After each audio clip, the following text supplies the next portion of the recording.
Excellencies, distinguished guests, ladies and gentlemen, it is my pleasure to welcome you to the event on the launch of the Global Panel Foresight Report on Future of Fuel Systems.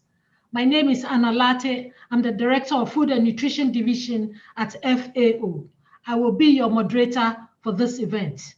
Before we start the event, I'd like to just give a few housekeeping rules to just ensure that everything moves smoothly.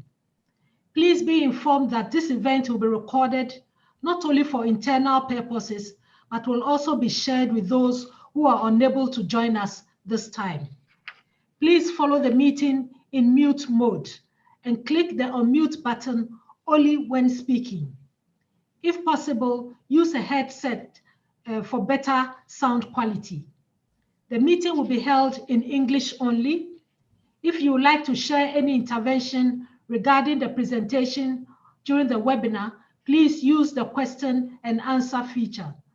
If you would like to make a comment, including questions and concerns regarding audiovisual technicians, please use the chat box. If you would like to take the floor, use the raise hand function. With this introduction, I think we can now formally start our session. I'd like to just give a brief background.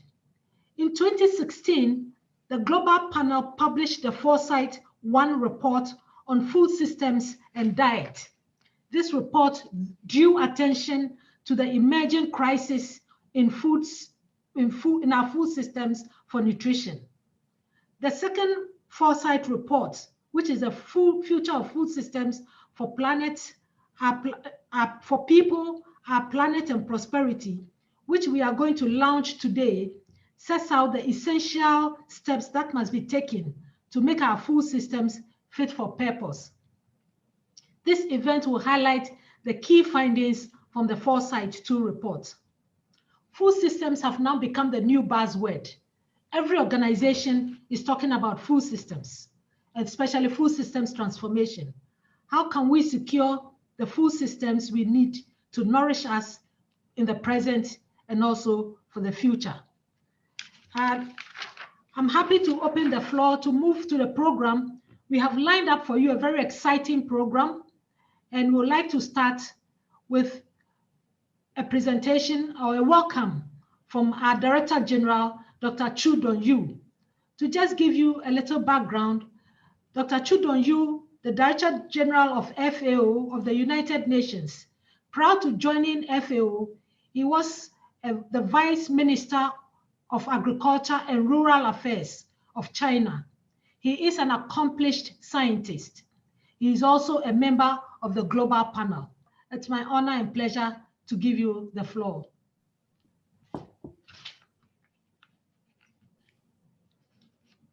Okay. Director General, I mean. Yes, okay. Thank you, Anna.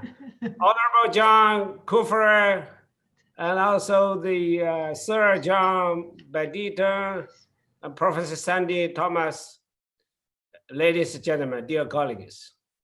I'm very delighted to join you today for the launch of the Global Panel's second Foresight report on food systems for future, protecting people, the planet, and the prosperity. This topic is very appropriate because our current food systems do not enable protect our health and the health of the planet. As the SOFIA 2020 report on the transforming food systems for affordable healthy diets clearly shows 3 billion people in the world cannot afford a healthy diet. Launching the Foresight report today, 29 September, coincides with the first observance of the International Day of the Awareness of Food Loss and Waste, proclaimed by the adoption of UN General Assembly last year. We observe this day to raise awareness of the problems of food loss and waste, highlight possible solutions, and promote global efforts and collective action. The state of the food security and nutrition, SOFIA 2020, comes with some harsh statistics. Chronically hunger continues to increase over the past 4 years and stood at 690 million in 2019. We have added 10 million more hunger people in just 1 year. 2 billion people globally did not have access to safe, nutritious, and sufficient food in 2019. The ongoing COVID-19 pandemic could result in between 83 and 132 million more food insecure people. At the same time, adult overweight, obesity continued rising, now affecting over 2 billion people. A critical factor driving this grim statistic is poor diet. What people eat depends on what they are available, what they can afford, what they prefer. If we want people to eat a healthy diet, we must make the nutritious foods they need, such as fruit, vegetables, legumes, animal sources food, affordable and accessible. Both the Sophia 2020 report and the Global Panel report came to the same conclusion that a healthy diet is not affordable to a larger proportion of the world population. What can be done to make a healthy diet affordable? We cannot discuss a healthy diet without focusing on our food systems. Our food systems have succeeded in making stable foods and energy-densely foods very cheap through the policy that support increased investment, research, and increased production. We produce enough stable food, such as cereals, to feed everyone, but we do not produce enough nutrient-rich foods like fruit and vegetables, even fish. Yeah, we need strong political commitment from the government to implement policy and investment geared towards more production of nutritious foods and make them affordable and accessible. We also need policies that increase household incomes and reduce the inequality, especially for smallholder farmers who work so hard to produce these nutritious foods and yet get so little income from their production. Targeted nutrition-sensitive social protection measures for vulnerable households can promote access to the healthy diets. Food loss and waste measures are critical in our quest for the healthy diet. We cannot afford to produce all these nutritious foods only for the substantial amount not to be eaten. We need to ensure that innovation, post-harvest treatment, and the digital technologies are shared for the wider use to increase efficiency, improve the marketable rates, and reduce both food loss and waste. Nutritious foods are too good to waste. We also need to bring sustainability into our food systems and in our consumption patterns to ensure that the healthy diet leads to healthy people and a healthy planet. For us at the FAO, transforming agro-food systems for healthy diets is a major focus on the captured in our 2020 and 2021 biennial theme, promoting healthy diets and preventing all forms of malnutrition. In line with this, we are revising the strategy of FAO work in nutrition. Our vision for nutrition is the world where all people are eating healthy diets from sustainable food systems. Global Panel report on food systems for the future has come out in a good time to ensure that its message informed the discussions leading to the UN Food Systems Summit in 2021. To achieve the better tomorrow, we need a better production, better nutrition, and better environment for a better livelihood of all peoples. Counting on FAO in this journey as a reliable, motivated, and determined partner. We committed to do so, and we will do on our mission for members, for society. Thank you. Thank you. Over to you, Anna. Very much for highlighting the grim statistics from Sophie and reminding us that a healthy diet for healthy people and a healthy planet. You have just heard from our Director General of FAO. Next, I'll go to our next speaker, Sir John Beddington. He was the Chief Scientific Advisor of the UK government, reporting directly to the Prime Minister. He is currently the co-chair of the Global Panel. Sir John, the floor is yours. Thank you, Anna, and thank you, Director General Dr. Chu, for those kind words. Delighted that the Director General has joined us as a panel member. But I'd also like to use this opportunity to pass thanks to, first of all, Dr. Larty and her FAO colleagues who are hosting this important event. Now, to go to substance, our food systems are delivering suboptimal diets. They're leading to ill health, premature death, and increasing pressures on the environment. On the one hand, 26% of the world's population are experiencing hunger and do not have access to sufficient nutrient-rich food, whilst 11 million people die every year from diet-related illnesses like cardiovascular disease and diabetes, largely caused by overweight and obesity issues.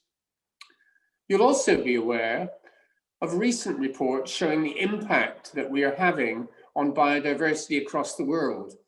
Recent reports show an estimated 1 million species are seriously endangered and face extinction. And I'm afraid agriculture and food systems is largely implicated in this massive decline.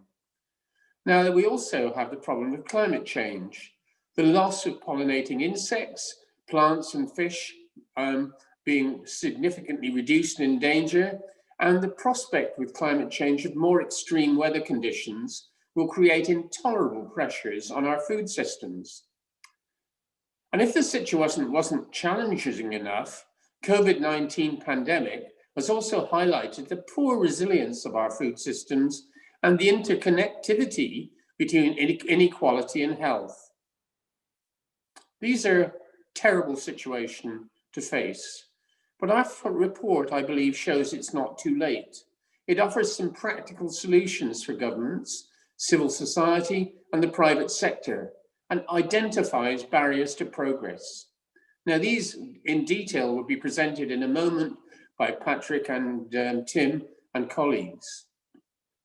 I'd just like to refer to the operation of the Global Panel briefly. Over the last 7 years, the Global Panel has seen a real coming together of organizations across the food system in nutrition and agriculture. And I've been personally very privileged to have worked with my co-chair, His Excellency John Kufuor, during the time. His knowledge, his status have both enriched our work and given us unparalleled access to leaders across Africa and the world. John, Your Excellency, I speak on behalf of all our panel members in saying thank you for doing this with us. I also need to say, before concluding, a few more thank yous.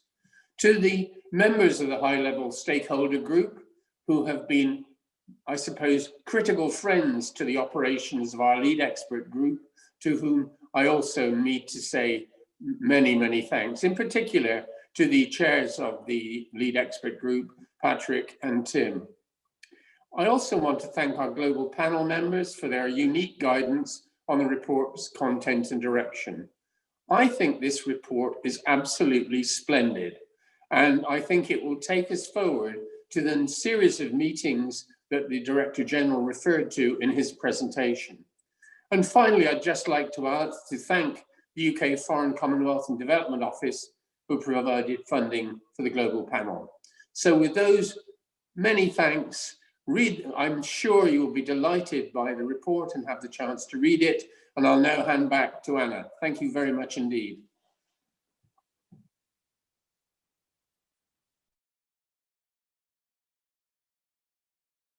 Now we'll go to the speaker.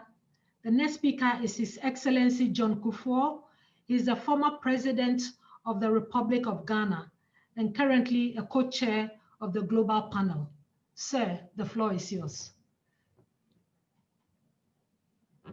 You may have to unmute yourself. Okay, great. You hear me now? Yes. The connection is not too good, so you'll pardon me if I need breaks in my statement. But I have to begin by expressing my delight in being invited to take part in this launch of Foresight 2, which in a way sound during my watch, which is coming to an end, as you heard Sir John say. I want to see my participation as my swan song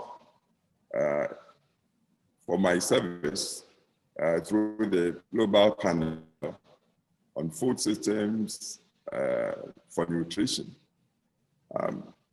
The launch is so timely, as the Director General, Dr. Chu, said, for the global actions about to take place, both at the Tokyo Conference for Food and Growth in 2021, and also for the UN activity that has Agnes Calibata as the special envoy. Because given the spate of threats on humanity and also for our planet,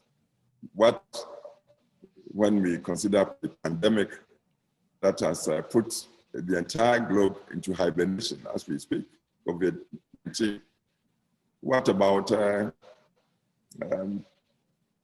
climate change that is still raging and which is outpacing all the efforts mankind is trying to make to restrain it, and so forth and so on and so on. It's so difficult to predict these days.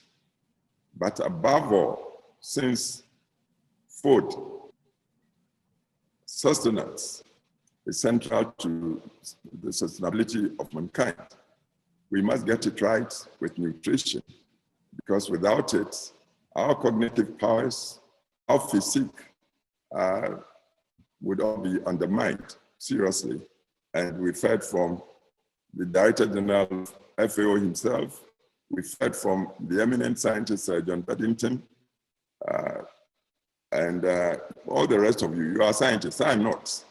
But when you talk policy, and policy here is political, then I say I feel relevant, because I believe that for the world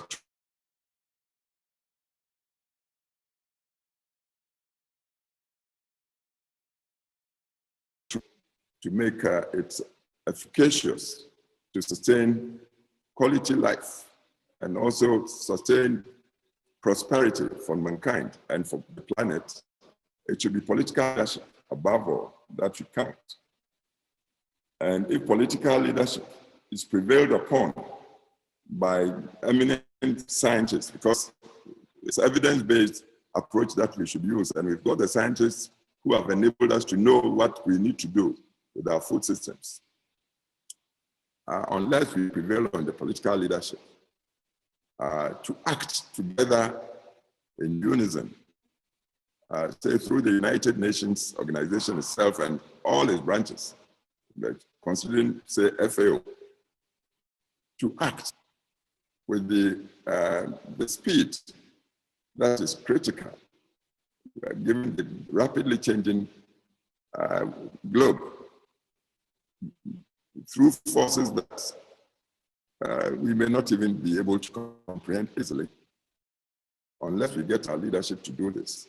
I'm afraid sooner than later, we'll be leaving mankind in a quandary and quagmire, and all these knowledgeable scientists and organizations would have betrayed humanity and the planet.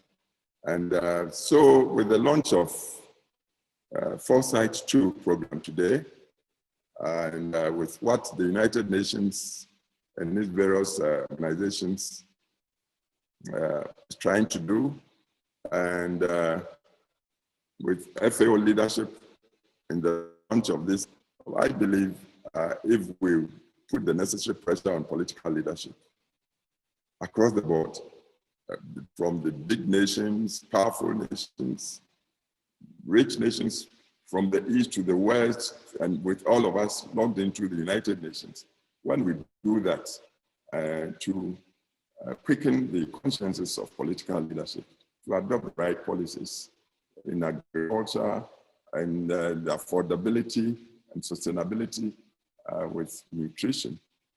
When we do that, I believe we would be enabling and empowering humanity across the board, as I want to stress, to tackle the challenge that is besetting all of us, wherever we are, developed and underdeveloped or developing. We know that given food systems, say even in the developed world, there's more nutrition, and obesity, we know, is challenge. It's more challenge there than even in the developing world. But with the developing world, we also know of stunting. We hear that on the continent of Africa, as many as 33% of us are stunted because of poor nutrition. And so with this launch, that is with compendium of solutions to tackle the food systems transformation challenge. And if we put on the necessary pressure, it's critical that we pressurize the people, the policymakers, and who also make policies for economic transformation and so forth and so on. The politicians, when we succeed there, we'll be making headway for mankind in tackling the challenge of food systems transformation. So I'm happy to be part of this conference, and I'm happy to get this chance, which perhaps is my last chance, to remain as co-chair with John Beddington, global panel that is fashioning this Foresight report, to be contributing whatever legacy I will leave. I want my participation in this conference, in the launch of Foresight 2 report, to be part of it. Everybody into the future will know that John Kufuor did his bit, helping to awaken the world to the necessity, take steps to transform food systems, to better the lot of mankind, to prosper it, and also to help stabilize our planet, to sustain it. So I want to thank you, Anna, as chair. Incidentally, Anna is my country competitor. So it's a local Accra girl who now holds this very high office at the United Nations and who is starting this function. And I also want to thank my fellow panelists on the global panel for this. And I'm very happy getting to know Dr. Chu Dongju, the current Director General of the FAO, and all of the members participating in this launch. I'm honored and pleased to know you. And should I get the good fortune to continue to be relevant to the ongoing, rapidly ongoing world, to meet any of you anywhere, I'll see you as a colleague and a fellow panelists in the course of serving humanity and the globe, our planet, Earth. So thank you very much for giving me this opportunity to work with you. Thank you. So Anna, I hand over the microphone to you. Your Excellency John Kufuor, for the call to action, and thank you for your great contribution to the work of the Global Panel over the years. Thank you so much. Now we'll go on to our next presenter, who is Dr. Agnes Calibata. She is a member of the Global Panel and is also the Special Envoy for the UN Food Systems Summit. Dr. Calibata, the floor is yours. Thank you, Anna, for the introduction. And let me start by recognizing the co-chairs. Thank you so much for having me on the panel, but also recognizing Professor Sandy for all the work that has gone into ensuring that this report comes through. I'm going to speak to you today in my capacity as Special Envoy. I'm excited to see the report. And like the Director General of FAO has said, two things that we must note. The fact that from a nutrition perspective, the report highlights the type of challenges we are having and that we need to come through on that, but also from an inclusivity perspective, the fact that food needs to be affordable, needs to be available, and we still have challenges there. When you look at what we've been going through right now through the COVID crisis, one thing is extremely clear. We need to really see the international community come together and taking advantage of the opportunities that the agricultural sector offers, the progress that has happened and the innovations that have happened. So I want to talk to you a little bit about the opportunity that I see that is being offered by the Food System Summit and how we can take advantage of it. So first of all, I encourage you to use the opportunity that the UN is putting on the table by putting the Food System Summit in place. It really allows us to engage globally as one and work on something that is a challenge, like many of you have highlighted, but also an opportunity for all of us. Many scientists said that the food systems, our food systems do present an opportunity for us to correct what is already broken in our food system.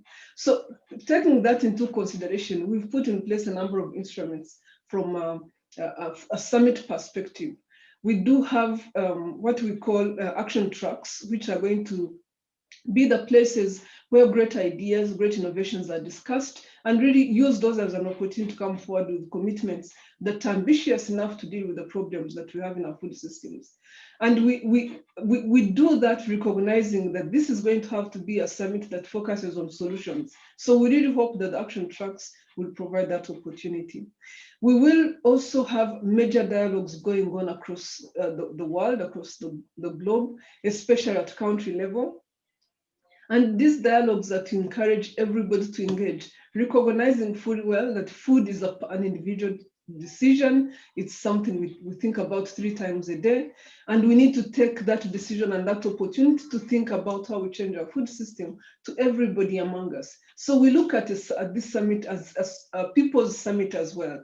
So we have designed it so that we really give people huge opportunities to engage.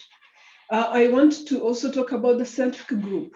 This summit is hoping that the moving forward is going to be based on evidence of what is possible going forward. And like I said earlier on, there's so much innovation, so much progress that we've made. We figured out how to feed ourselves in completely new ways. But this time, let's find evidence also that helps us that we can feed ourselves while sustaining our world, while maintaining our world, while improving our world, because many of the things we are doing right now are not sustainable.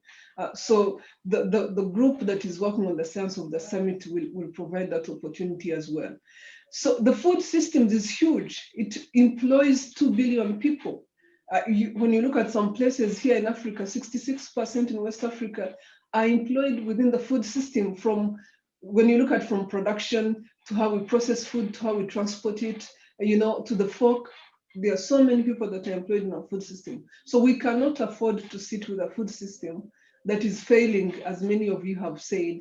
And for me, the call here and the opportunity is that you be part of the food system, that you bring the energy, that we speak as one voice. That's probably one of the most important things that the summit brings, that we speak as one voice as we go into the Food System Summit, a voice that recognizes that we all need to move this perspective forward. How we produce food, how we feed people, but also how we reach the people that are least reached by food today here in Africa and other places that FAO and others have highlighted for us.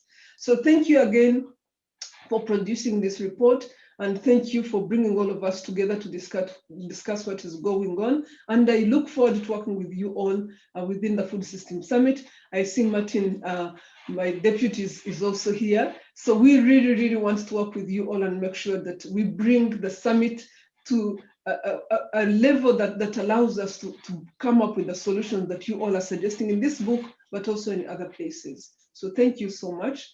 I'm looking forward to working with you all. Thank you very much, Dr. Calibata. I think that from what you have said, we all look forward to this Food System Summit. It looks like it's going to be a real game changer for the world. And it's a people's summit for all of us. Thank you very much for this. Now we are going to hear the key findings from the report. Dr. Agnes Calibata said it's something they will use. It's very important. Let's hear, what does this report contain? So we are very happy to have with us 2 people who have actually been the brains in actually developing this report with a high-level stakeholder group. They are Professor Tim Benton and Professor Patrick Webb. Professor Tim Benton is the Director of the Energy, Environment and Resource Department at Chatham House. He is also the co-chair of the lead expert group for the Foresight 2 report on future of food systems. Then we have also Professor Patrick Webb, who is the Alexander McFarlane Professor of Nutrition at the Friedman School of Nutrition Science and Policy at Tufts University. He is a technical advisor to the Global Panel and the co-chair of the lead expert group for the Foresight 2 report on future of food systems. And both of them are going to give us a presentation on what this report is all about. Please, the floor is yours. Thank you very much, Anna. Good afternoon, everybody. I'm just going to make 3 quick points before handing over to Patrick to do the heavy lifting of the presentation. And my 3 quick points are about the importance, the urgency, and the timeliness of this report. As to the importance, we've already heard that the food systems are the world's biggest manufacturing sector. It feeds most people, but it doesn't nourish enough. Poor diets are obviously important for health. 20% of the disability adjusted life years lost and 20% of mortality comes to poor diets. Poor diets have economic costs outside healthcare costs. We did a recent report at Chatham House that suggested that businesses in the developing world lost about up to 5% of GDP through lost productivity arising from poor diets. Poor diets is obviously implicated in the mortality due to COVID that we've experienced this year. And from an environmental perspective, we know food systems are the world's biggest polluter of land, water, and air. The biggest factor driving biodiversity loss. 80% of forest loss around the world is associated with food. And of course, food systems drive climate change, as the IPCC special report on climate change and land showed last year, including the impacts of climate change being drought, storms, etc., but pests and diseases. And when you look at all of those costs together, the costs that the food systems drives are bigger than the economic benefit caused by the global food system. So that's importance. Second point is urgency. As the UN, FCCC, IPCC have said, we are running out of time to deal with climate change. We have got effectively a decade to really start decarbonizing our systems. IPBES has told us about the biodiversity crisis, and we're losing the ability to deal with biodiversity before it goes from the face of the planet. So we really have to deal with these issues with urgency. And my third point before handing over to Patrick is timeliness. We've heard about the UN Food System Summit coming up, but COVID has been a huge disruption all around the world, but it has also unloosed some of the chains of lock-in. So that as we go into post-COVID reconstruction, we have new opportunities to rebuild the food system in new ways. And unprecedentedly, I think, in the recent history, we have the international architecture of international meetings all pointing in the right direction. We have the UNFCCC COP26, we have the biodiversity, conventional biodiversity COP15, we have the Nutrition for Growth Summit, we have the World Food System Summit, we have G7, we have G20 over the next couple of years, all of them facing in the right direction, all of them ready and willing to listen to the issues about the overlap between people's health, planetary health, and economic health. And this is an opportunity we cannot miss. So over to you, Patrick, to outline the major findings from the report. Thank you, Tim, and thank you, Madam Chair, Excellencies, and all participants. So I'm going to pick up on two phrases. First, from Sir John, it's not too late. I would perhaps add the word yet. It's not too late yet, but also Dr. Calibata and Tim used the word, it's an opportunity. We have a moment in time here that is critical, that has to be seized. Now, this report doesn't downplay those crises that Tim has just articulated and others. The world is burning. We have new and emerging and old diseases productivity loss due to soil and water degradation, malnutrition in all its forms manifest now in all countries in the world.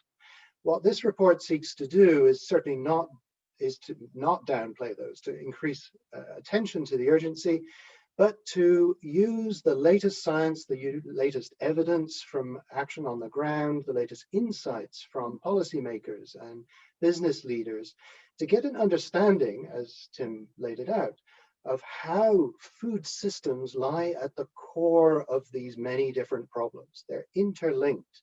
They are, of course, the tip of a very fast melting iceberg, but we have to embrace that complexity. This is not a single problem.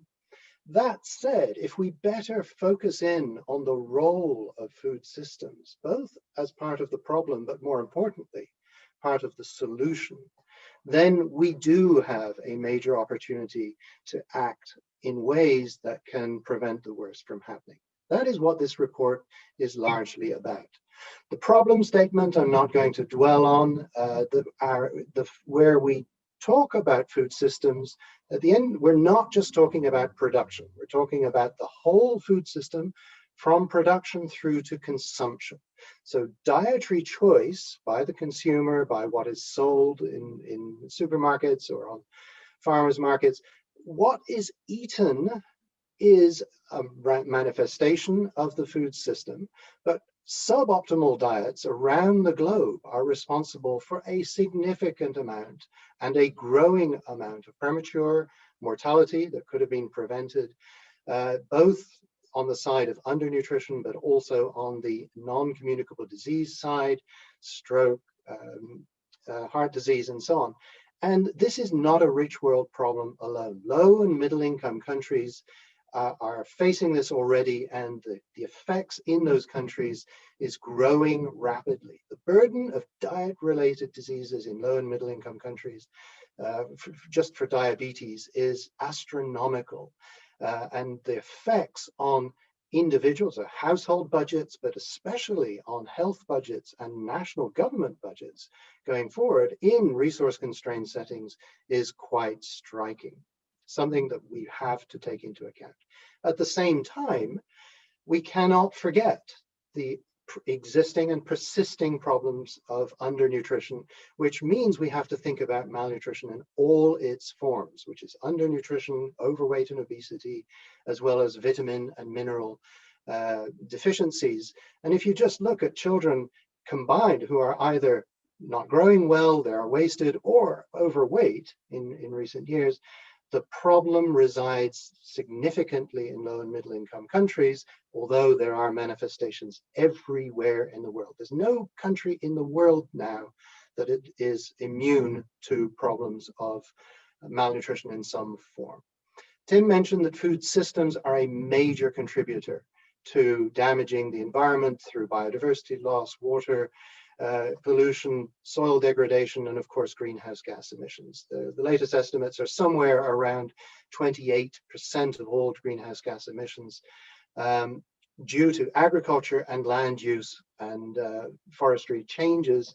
Of course, there are estimates around this and error margins, but there is growing convergence of the science of how much what we produce and how we produce it is contributing to the problems of climate change and environmental impacts, to the point of one estimate recently of $12 trillion a year attributable to the cost of poor health, poor nutrition, and failing natural environment due to food systems problems. And rising. The projections out to 2030, 2050 see this potentially doubling if nothing were done. And that was before COVID. Now you overlay the crisis that has overtaken the world in the last 9 months, more people falling into poverty, as Anna Larty mentioned, reversal in many countries of a decade of gains in low-income countries, and more child wasting and otherwise preventable mortality. All of this has been thrown on top of the pre-existing problems and the pre-existing conditions, which have not gone away, What this is doing is amplifying our challenges. The report lays out a series of steps, and I'm not going to go through all the detail. Please look at the report. But a key point to be made is that while many things have to happen together, not one action in one sector, many things have to happen together, that can sometimes seem very daunting, very complex, almost to the point of freezing action, because there are many constituencies, many actors pulling in different ways. The key here is that we have to understand that while it is complex, there are a range of very specific actions in different segments of the food system which can be taken as first steps towards transformation. Transformation can't happen overnight. So we focus on transition. What are the steps that are evidence-based that all governments can focus on to try and move food systems in the right direction? And going around this quadrant, this includes making the right kinds of foods more available. The FAO DG mentioned that there are simply not enough fruits and vegetables and other nutrient-rich foods available. That requires actions to make those foods available. It doesn't mean stop focusing on staple grains and cereals. That has to continue, but we have to make more of the right foods available. Those foods have to be accessible, the second quadrant to the top right, accessible to everyone. And that means making sure that what is produced is not lost and wasted, but it also means ensuring effective storage, processing, transformation, transportation, and taking opportunities for job growth along the food system beyond agriculture. The bottom right quadrant is about ensuring affordability. Anna Larty mentioned 3 billion people today cannot afford a healthy diet as currently available. That means we have to focus on raising incomes through pro-poor growth, safety nets, social protection, carefully moderated taxes and subsidies to rebalance the prices of foods from staples against processed foods, ultra-processed foods against nutrient-rich foods, and so on. All of that has to happen in ways to make the fourth quadrant, bottom left, making healthy, sustainable diets desirable to all consumers. That has to mean the right foods are available at the right price in the right places, but also that people are informed about the role of their food choices. And it's made possible that their shift in demand for dietary patterns then affects the rest of the food system. I'm not going to go in a lot of detail, but just the 4 quadrants. Sustainable, healthy diets have to be available. If you simply think about what the world produces, this is back in 2011, the second of the right-hand diagram, the focus of production globally, and it hasn't changed in the last decade, is primarily cereals and starchy roots and tubers. There's a hefty amount of sugar and production, oils, fats, meats, and relatively fruits and vegetables. There are many ways that we could be eating better. We're not promoting a single diet that is universal for everyone, but there is commonality across healthy, sustainable diet models, which include more fruits and vegetables, relatively less animal source foods and starches, but a lot more legumes and reduced oils and fats. So what has to shift to make more nutrient-rich foods available, including fish, is a rebalancing of agriculture R&D, rebalancing or realigning of the subsidies that go to agriculture sector activities, and a refocus on efficiency, not as optimal profitability, but how to sustain the production of these kinds of foods. Making them accessible doesn't just mean building roads, but it does mean building roads and bridges. Foods have to be moved around. No single country can become entirely self-sufficient in sustainable, healthy diets. We have to understand that year-round accessibility of nutrient-rich foods means protecting those foods, reduce loss and waste, improved approaches to imports and exports. And what we're seeing here in terms of growth of imports and exports, we're seeing quite large growth of imports of foods in Africa, in sub-Saharan Africa, and certainly in South Asia. But not necessarily of the foods that are required to support healthy diets in an affordable way. The FAO State of SOFI report has calculated the 3 billion people currently unable to afford healthy diets. They are actually in all countries of the world, but they are concentrated in low and middle income countries, because purchasing power is low, because the nutrient-rich foods are relatively more expensive or relatively less accessible in those locations. All of those things have to be changed to make affordability a key priority of government policy, and work with the private sector to ensure that those foods are available. And sustainable healthy diets must be desirable. All of the things that happen down upstream, from production through trade, through processing, through pricing and wholesale and retail, has to be driven by demand. And that demand has to be shifted. What we are seeing over the past decade and a half is a rapid rise in ultra-processed beverages and ultra-processed food consumption in most countries in the world. Interestingly, a decline in ultra-processed drink products in Western Europe and North America, but in the rest of the world, rapid increase. And that reflects demand which has to be better informed, better empowered, not just through information, but shifts in relative prices. The opportunity cost of choice has to be factored in. So important steps in the transition. The global panel does not suggest that this is going to be easy. It's not a simple solution.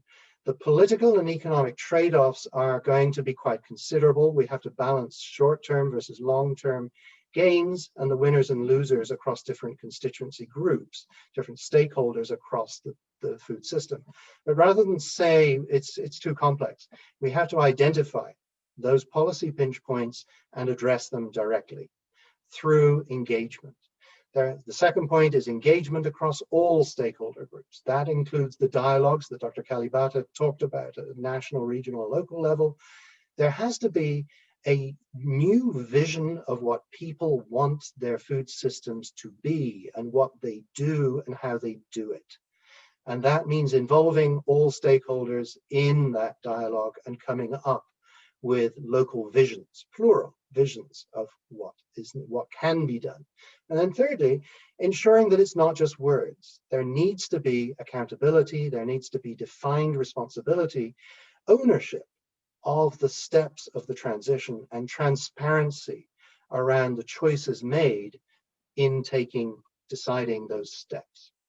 Key steps to take without delay. None of this has to be delayed. We don't have to wait for new science. We don't have to wait for 30 years. We have to focus on where policy distortions or there's incoherence in incentives across the food system. Where do they work to counter purpose, and how can they be resolved? How can we reconcile what is done as trade policy or agriculture policy or nutrition policy? Where can we understand how to overcome those and make them work together rather than against each other? We need to seek multiple win targets through multi-purpose policies, because there are so many stakeholder interests, so many constituencies, that actions need to be done not in silos, but in ways that achieve multiple goals. Ideally, improving environment and climate change, as well as human health and nutrition outcomes simultaneously. Leverage existing interventions. There are social policy platforms, so safety nets that can be expanded, make more food system friendly through pro-poor growth. There are subsidy systems that can be repurposed to be more sustainable, healthy, friendly. We have to, of course, protect the vulnerable during a just transition. If there are 3 billion people unable to afford the right food today, we have to protect them during a period of transition. Very close to the end, we also realize that while all of this can be done at national level, there are global incentives to act together, but there are also local incentives. What this simply shows is that many different countries across low-income countries, low and middle-income countries, some face high versus low planetary health, climate risks. Some face high versus low human health risks. Some have very low constrained capacity to act. Those are the ones in bold through World Bank assessment of governance indicators. We have to ensure that, that development partners work with their partners in low and middle income countries to build the institutional and human capacity to make these changes real. The key message is that we are all in this together. While the report focuses very much on the needs and the concerns of low and middle income countries, this is a global crisis, a series of global crises that are escalating. The cost and the impacts affect us all. The actions have to be taken by us all, but we have to work on this together. The novelty here is understanding that diets represent a linchpin within the food system. Shifting diets within the food system represents a major possible set of solutions to the human health and planetary health problems simultaneously. These actions are possible. They are incredibly urgent, but we can't let, oh my gosh, transformation is too complex, freeze us and stop us from acting. There are transition steps that key players can take, from civil society through consumers, through businesses and nations. It's daunting. Yes, no one is minimizing the challenge, but it is a challenge that is very much possible. And as Dr. Calibata mentioned very clearly, and others, we have in the coming 12 months a major set of opportunities to bring these new insights, supported by science, supported by best practice, right to the front of the dialogues around food systems, climate change, and nutrition. We cannot let this opportunity pass. These are times that matter too much for too many people to let it go. With this, I thank you all and hand back to Dr. Larty to take the next steps.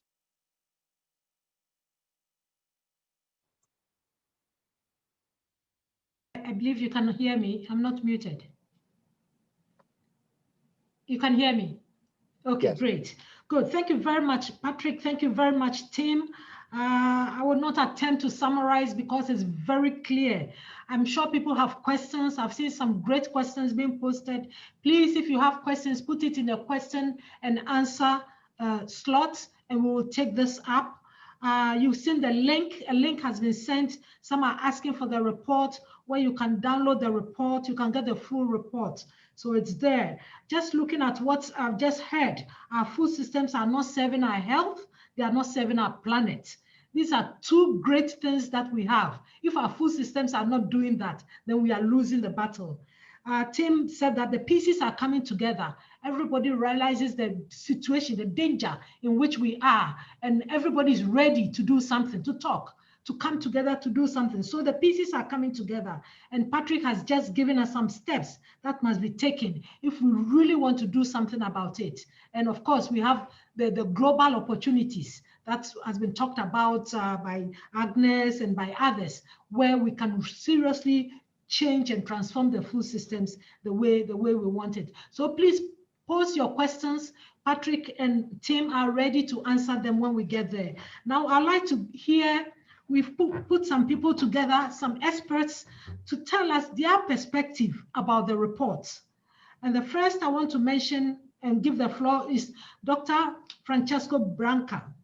He's the director of the Department of Nutrition and Food Systems at WHO. Dr. Branca has been co-leading the work on the Decade of Action on Nutrition together with FAO. Dr. Branca is also a member of the high-level stakeholder group on the Foresight 2 report. So Francesco, the floor is yours. Sir John, Your Excellency, Mr.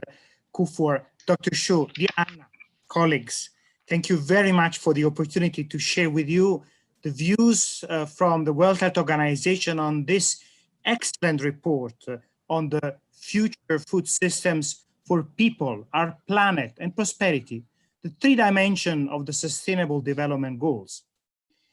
This second Foresight report is another milestone in our understanding of food systems and speaks with greater confidence about the solutions to modify it, following from the 2016 first report and the 2014 second International Conference of Nutrition. It is a unique contribution to the 2016-2025 Decade of Action in Nutrition and to the forthcoming UN Food Systems Summit.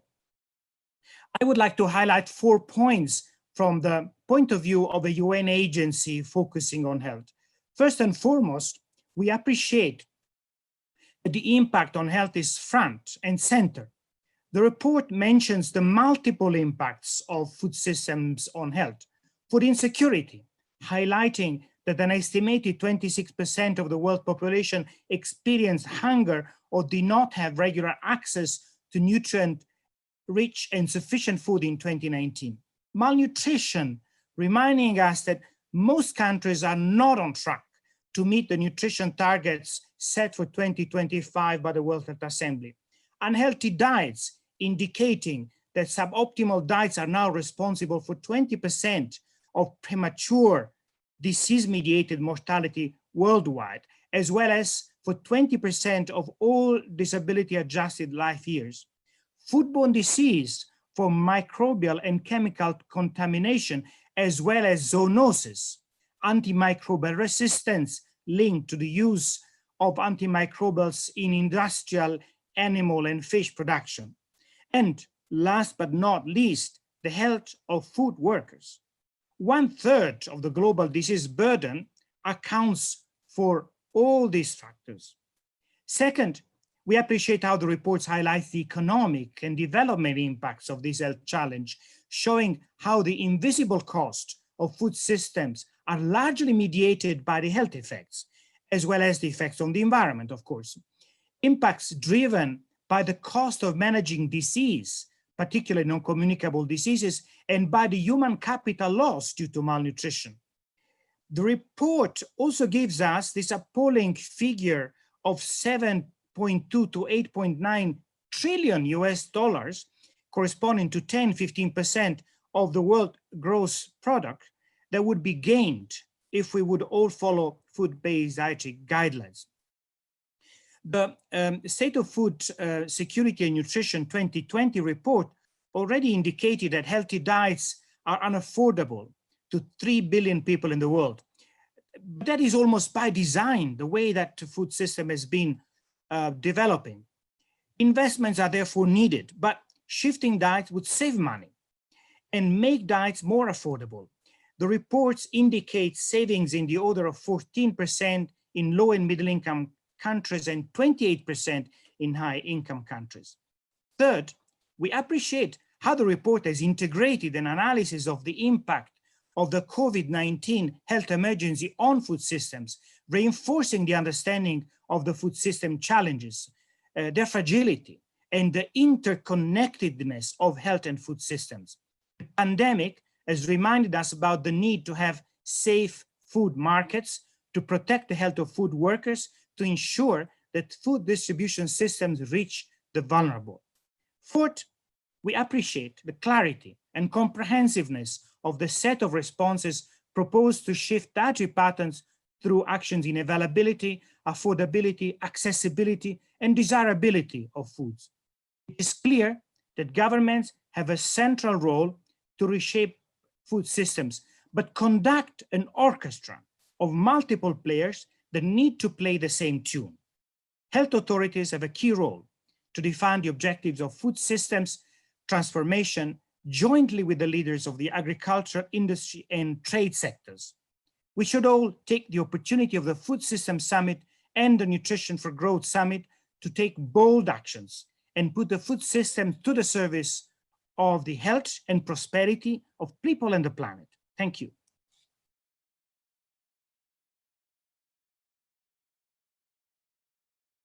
That have come and how we can take advantage of this report and of global opportunities to improve our health.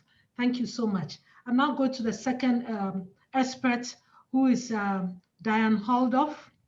She is the Managing Director of Food and Nature at the World Business Council for Sustainable Development. She served on the Executive Advisor Board of the Graham Sustainability Institute at the University of Michigan. Diana, the floor is yours. Thank you so much, Anna. Your Excellencies, fellow panelists, participants, it's a real pleasure to be here today to celebrate the launch of what I think is an incredibly important milestone report. I'd like to recognize the contribution of all of the leaders that are here, and I've been watching the chat, and it's been great to see that recognition as well. For so many of you have been leading the way on food system transformation for so long, highlighting, however, here in this Foresight 2 report, that our work is not done.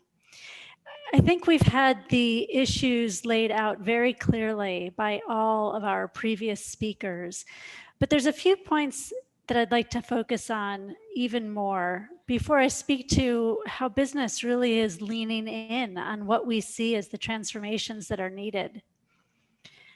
COVID has shown a very bright spotlight on the inequities of our food system.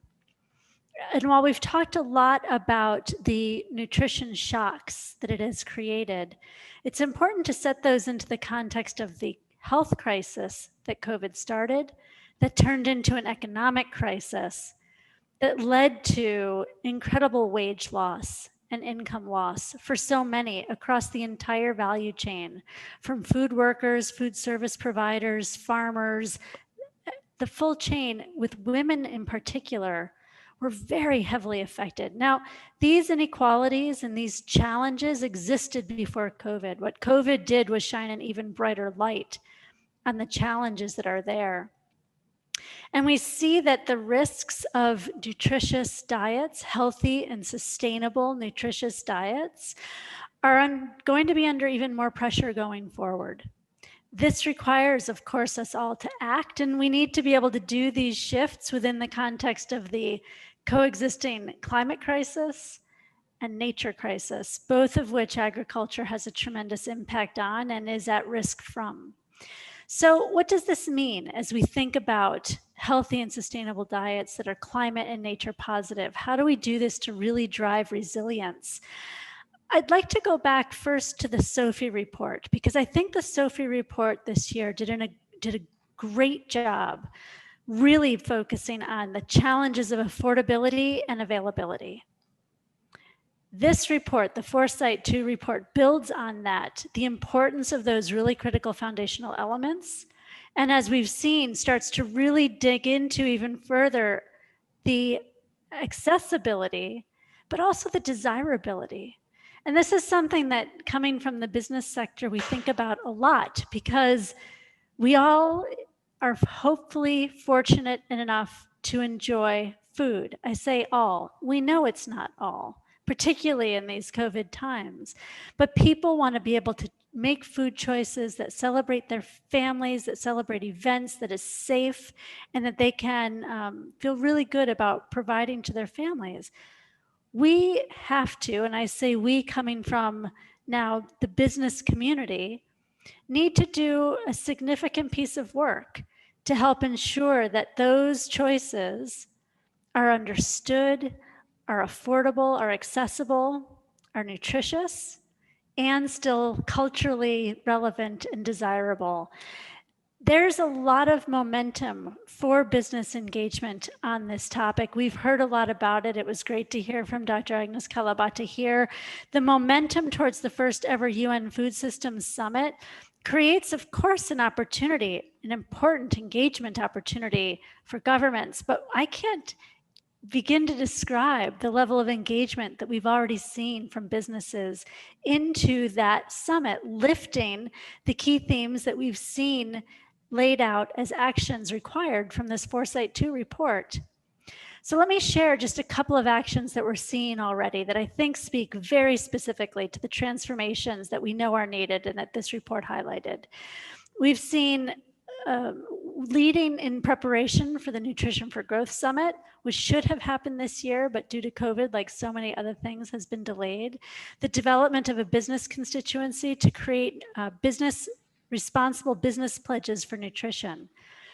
We've been able to work with numerous business leaders across all different continents on what that means and how we shift nutrition in portfolios to be more responsible, aligned to those types of commitments as reported here in the Foresight report.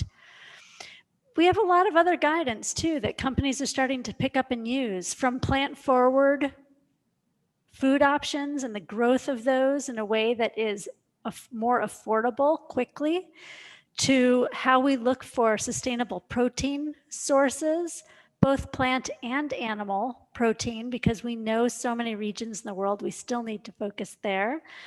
We just issued a protein impact framework that businesses will be using to assess their portfolios for the sustainability of those parts of the foods that they offer.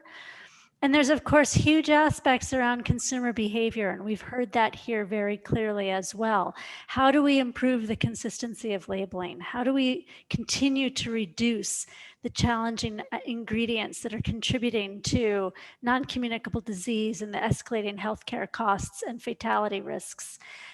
We need to make sure that those are much more transparent and that the work is actually getting done in ways that still make for accessible and affordable foods.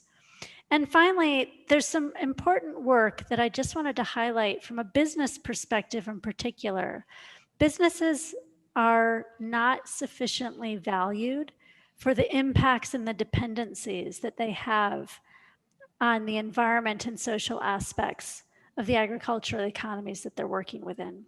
And that's work that we're doing together with several different stakeholders, including Teeb Agri-Foods and GAF around in Oxford University, on how we assess for consistent and credible cost of these social and environmental externalities. The health risks of food portfolios should be recognized by investors, and companies who are really moving in the right direction and demonstrating leadership should be rewarded, and those who aren't shouldn't have the same types of access to capital or interest rates available to them.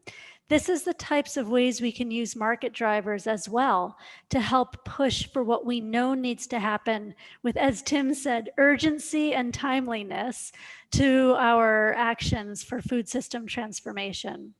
We will be using the events leading up to and through the UN Food Systems Summit and the action tracks that are so well aligned to the report findings of the Foresight 2 report to make sure that these types of game-changing solutions are in fact further accelerated, and that we're bringing those into the other big milestone events where we know that governments and stakeholders will be not only listening for, but therefore also depending on these types of solutions that business can lead and in fact must make changes to lead going forward.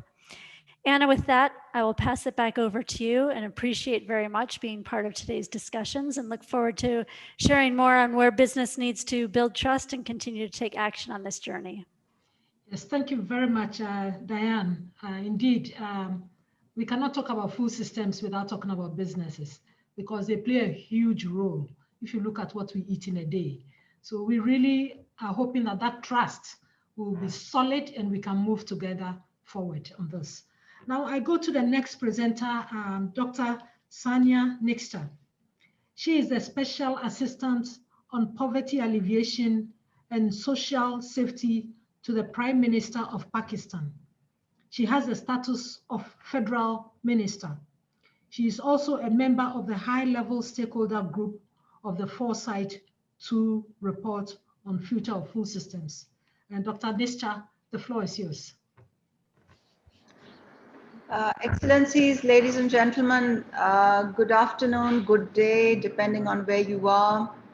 Let me begin by congratulating the Global Panel and the Food and Agriculture Organization for their stewardship and for their efforts in producing a very important and influential report, which we've been looking forward to for a very long time.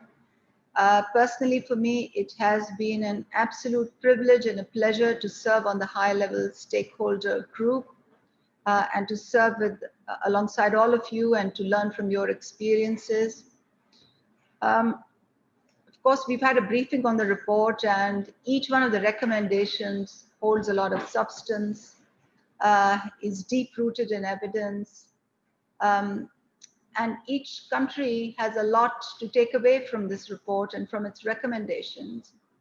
But there's one particular recommendation that I would like to emphasize in particular, which is the recommendation related to affordability, because the report clearly says that unhealthy diet is unaffordable, period, that 3 billion individuals on this planet are basically unable to afford a healthy diet. And when I read this in such a refreshing black and white fashion, I was reminded of my earlier days, my earlier professional days when I worked as a cardiologist. I was trained in England, I came back, I started working in Pakistan, and I remember each one of the patients that I used to counsel who had a coronary heart disease or had high blood pressure, and I would tell them, you must have more fruits and vegetables. And I would stress on the importance of protein and a balanced diet. And initially, when I started talking to them about these things, they would just stare blankly at me. They would stare blankly at me, and it took me a while to understand that they just cannot afford what I'm asking them to do. And if you'd excuse me for being a bit self-reflective, that's part of the reason why I stepped out of my clinical career and went into the policy arena, because it is such a stark realization. Here you are in front of a patient, telling the patient that for you, it's a matter of cure and illness. It's a matter of life and death for you. And this is what you may, this is what you would like. This is what I want you to take. Now, the hospital can provide medication, but the hospital cannot put food on the table. So I think it's absolutely critical that this particular recommendation is acted upon, that this particular recommendation is taken very seriously. And the reason why I also say this is because in my current role as the cabinet member responsible for social protection in my own country, I can tell you that a small amount of resources make a huge difference in a poor man's life, in a poor family's life. To give you an example, when COVID struck, our country, which is the 5th largest country in the world in population terms, was in a very tough spot because we have 24 million breadwinners who are either paid on a daily wage basis or are given piece rate remuneration or are self-employed in Pakistan's very large informal economy. And life for them within 2 weeks of the lockdown basically came to a standstill. They were away from their homes, they had no food to put on the table, no money to take back to their homes. And our country was basically at the verge of civil unrest, which is when the government decided to give the biggest cash handout in the history of the country in the context of COVID. I was given my ministry was given a budget of about $1.25 billion to give subsistence, nutrition subsistence to 16.9 million families, which given household size represents half the population of this huge country. We recently conducted a survey, a telephonic survey, to find out what people spent the monies on, and 97% of them said that the entire bulk of money was spent on food rations. So the amount of so the financial access to food that you can enable with a small amount of cash through social protection systems, the leverage of that, the impact of that, the outreach of that in countries like mine that have the systems to give cash is huge. And of course, in the context of COVID, and even prior to that, we are talking about universal basic income. There's a lot of policy discourse around that. We believe that there certainly should be a universal basic income for those who have no income, even if there isn't a universal, the notion of a universal basic income. And I can tell you that in countries like ours, the foremost expenditure of that very basic injection of cash will significantly boost access to food and will feed so many hunger and will help to fight hunger. It's an enormously powerful thing to do, and I just wanted to quickly reflect on that very useful recommendation. And I think that very important and useful recommendation in this very influential report is going to help us significantly in pushing the needle towards that policy objective. I also wanted to mention here that there was a time when we used to look at nutrition from the lens of diet, and we used to try and box it in the health sector. And of course, diet and nutrition is not something that you can box in the health sector because it is so multi-sectoral, it is so multifactorial, there are so many factors interplaying. And I remember in our own government, there was a time when we used to have these endless discussions on where nutrition should be housed. And because nobody owned nutrition totally, it used to belong to a small little dark alleyway in our Ministry of Planning.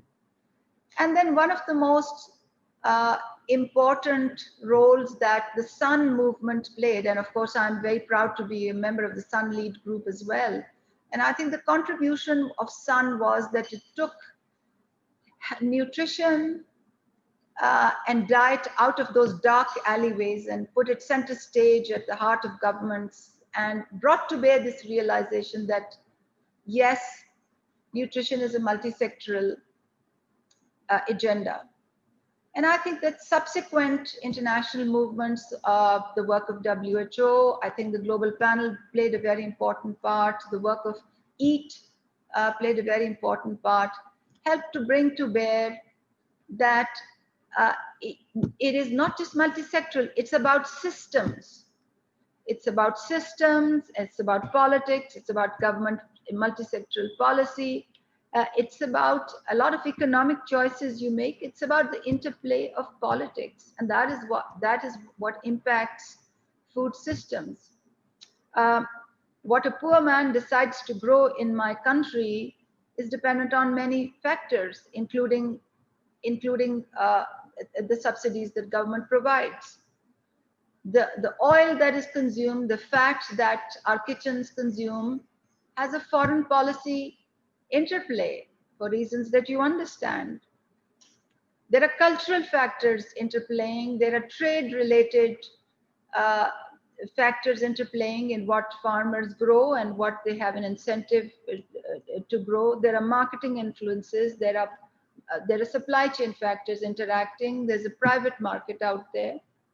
And of course, the considerations and the mix of the importance of these factors varies depending on where you live, depending on the intake of processed food, and so on and so forth.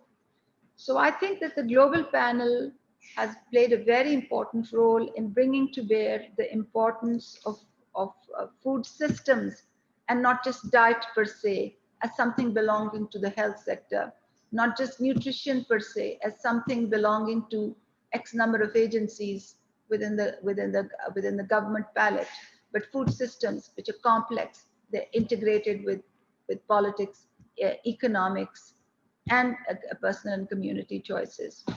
And I want to thank you for broadening the horizon. I want to make 4 other quick points here in addition to the point about social protection, which I so passionately feel about in terms of its importance. I think the first thing that we must, as we push the needle on this agenda, as we disseminate this report, I think the one thing that we must continue to convey is that we should focus on nutrition in all its forms. It is not just undernutrition, but it is also overweight and obesity, which we have to tackle. And we have to continue to bring to bear the complex relationships between undernutrition at the preconception stage and in early life, and the interplay with diabetes and non-communicable diseases subsequently. So malnutrition has to be addressed in all its form, and that has been the focus of our emphasis in relation to diets and nutrition during the scope of work of the High-Level Commission on Non-Communicable Diseases and the Ending Childhood Obesity Commission, and I had the privilege of co-chairing both the commissions for the World Health Organization. So I think the emphasis on malnutrition in all its forms is one that we must not forget, because I think that this report is going to have many high visibility launches, and I feel that this is something that must come out saliently. The second thing is that in this whole debate of food systems, government policy plays a very important role, particularly with reference to convening the multi-sectoral actors. And you convene the multi-sectoral actors because we are talking about systems. You're not talking about the one particular sector in isolation. I can give you an example of our country. Our Prime Minister has outlined in his first speech the importance of addressing stunting. In his first address to the nation, he held up a CT scan of a child where on one side there was a child with a normal brain and the other child who was stunted and had a brain image which was characteristic of a child who had been stunted, and he held up that CT scan and promised the nation that we are going to have comprehensive policy to address this challenge. 40% of our children, according to the National Nutrition Survey, recent National Nutrition Survey says that 40% of the children are stunted. So we are on a very aggressive path to introduce a conditional cash transfer program. We are on a very aggressive path where the Prime Minister convenes and chairs a multi-sectoral coordination committee comprising of all the chief ministers of all our provinces. As you know, Pakistan is a federal polity. He convenes all the chief ministers, and there are 8 cabinet ministers who are part of that committee to take stock of how the entire nutrition agenda and the food systems agenda is coming together. Okay. Thirdly, I just want to emphasize that people's health and planetary health are very deeply interlinked. And this is a point that has been made again and again, because food production is the largest contributor to environmental degradation, but conversely, agriculture is also the worst hit in climate change. So I think the more you can continue to stress that in your advocacy as you disseminate the report, the more it would be fruitful. And finally, and very quickly, I think that in this whole debate of food systems, we need to engage investors. It is not enough to only engage the CEOs of the food companies. It is also important to engage the investors so that they understand that there are synergies to be exploited between the healthy people and healthy planet agenda. Okay, thank you so much. Thank you very much. Okay, thank you so much, Sonia. I think you have actually brought us to the country level. You know, sometimes policies and recommendations are given at the global level. We need to bring it to the country level to understand what is going on there. And thank you so much for really anchoring us in what is happening at the country level and how these recommendations can be implemented. I'm looking at a lot of questions, very interesting questions are coming up. You know, I wish we had time to address them, but not much time. But there's one or two that I think must be taken. One goes to Dr. Agnes Calibata. And they are asking, is there a role for civil society to be involved in driving, funding, and delivering elements of the agenda, as has been done with other things like the eradication of polio in the world? So how do you see the role of civil society in the Food Systems Summit to actually talk about the transformation? So I'll just give you 1 minute, how you can just give a quick response to this. And then I'll give the floor to Patrick and Tim. Please, there's so many questions that have come, and some of the questions, Sonia's presentation has addressed them in terms of the social protection measures that should be in place. She has addressed quite a number of them, so I will not take them. But I'll give the floor later after Agnes. I give the floor to Patrick and listen to, please give a general overview of some of the things that are coming up in a few minutes. Agnes, you have the floor now. Thank you, Anna, and thank you so much to the presenters and all the views that we have heard. Really great stuff to be listening to with regard to the Food Systems Summit. Now, the place and role of civil society, definitely we would like to see civil society participate at all levels of the summit. I mean, there would be really no saying that the summit is inclusive if we can't get civil society on board. So we've been reaching out to the different branches of CFS, including the civil society branch. We've been reaching out to different partners that represent civil society. And what we are trying to do with this reach out is we're encouraging them to participate in the 5 action tracks that we have defined. We are encouraging them to participate in the dialogues, even help us mobilize for the participation in the dialogues at country level. That's the only way we'll ensure that we are not leaving lots of people behind, that we're including everybody. So definitely the answer for me is yes, we need civil society engaged. We will be very proactive in reaching out, but we also want them to be proactive in engaging and bringing their voices on the table. Agreements, disagreements, we welcome all that, because the only way we can have this food system summit succeed is if we can build consensus, like I said earlier, and really be able to move forward with a clear vision together and be able to implement that vision together, so that we can turn around the perspective of the SDGs in 2030, but also the Food Systems Summit. So thank you. Civil society is welcome, and we're engaging them already. Okay, thank you.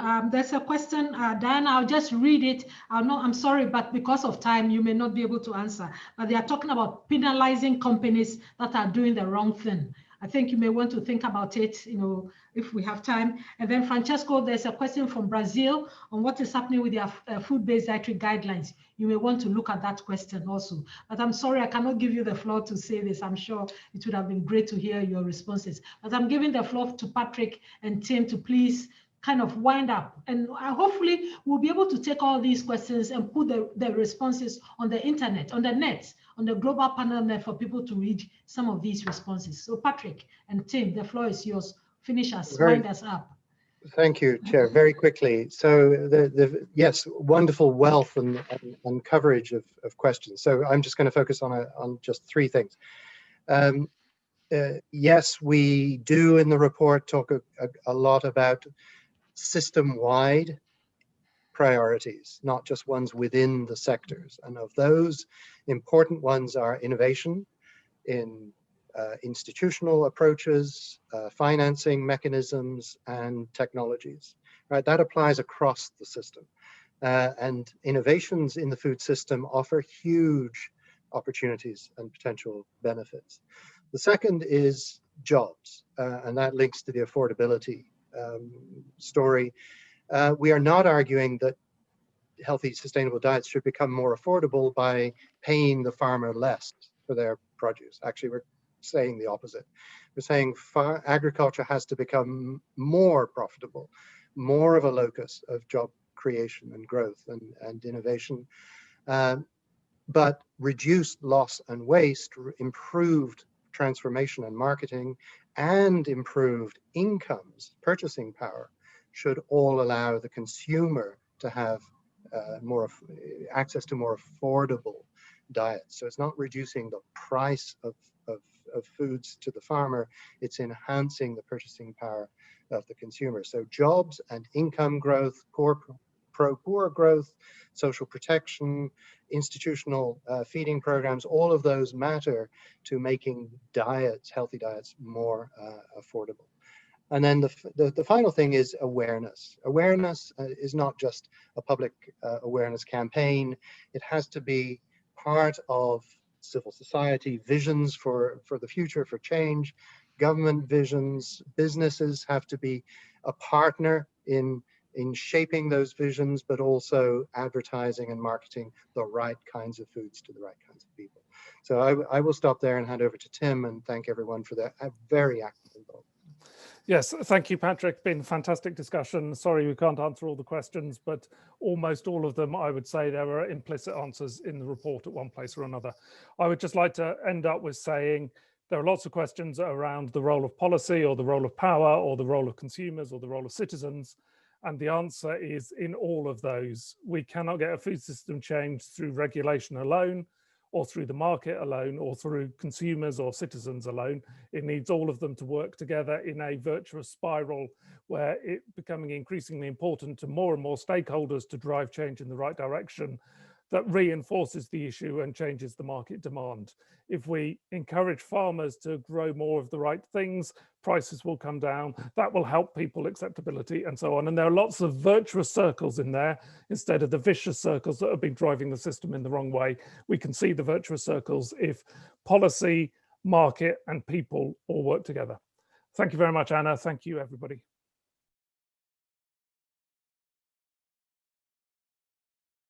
Nice video to end this session, but I'd like to say a big thank you to the FAO Director General, Dr. Chu Dong-yu, for giving us the welcome remarks and also for co-hosting this report's launch with the global panel. I thank Sir John, His Excellency J. Okufor, Dr. Agnes Calibata for your presence and being with us and sharing your thoughts on this report with us. Thank you, Patrick and Tim, for the great report in leading the global, the high-level stakeholder group to come up with this report. I thank also our experts, Dr. Branca, Diane, Dr. Sanya, for sharing your expertise and your knowledge about this report with us. And I thank our audience. You've been great. We've seen the questions that have come and you've been fantastic. Please stay on. We have a closing video for you. Thank you. The video now.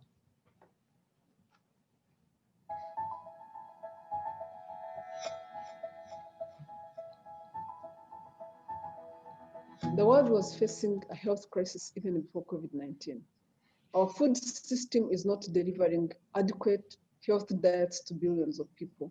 Food systems are threatened by the environmental damage and impact of climate change, to which themselves they are contributing.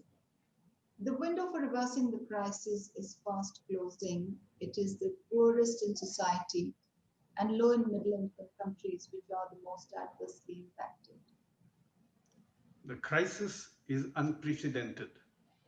In countries across the world, failing food systems are imposing a huge cost on health, nutrition, and the natural environment. In 2016, the Global Panel's Foresight report argued for fundamental shifts in food systems policy. But outdated policies and old mindsets continue to act as a brake on progress. And COVID-19 now threatens to make matters worse. If the pandemic is a threat, it is also an opportunity. It is forcing the hand of policymakers across the world to act. As such, it is an opportunity. The goal that we need to have in our sights is a transformed food system, one which finally provides healthy diets for everyone, produced sustainably. This is a massive challenge. So what exactly do decision makers need to do to achieve a transformed food system? The stakes could not be higher, but the potential benefits of action are immense in terms of health and the environment, but also in terms of creating employment for millions, addressing inequalities, and supporting economic development and prosperity. To get the food systems right, you need all the different players, from government to private sector, to civil society, to consumers, to work together to make the food systems better for people and the planet alike.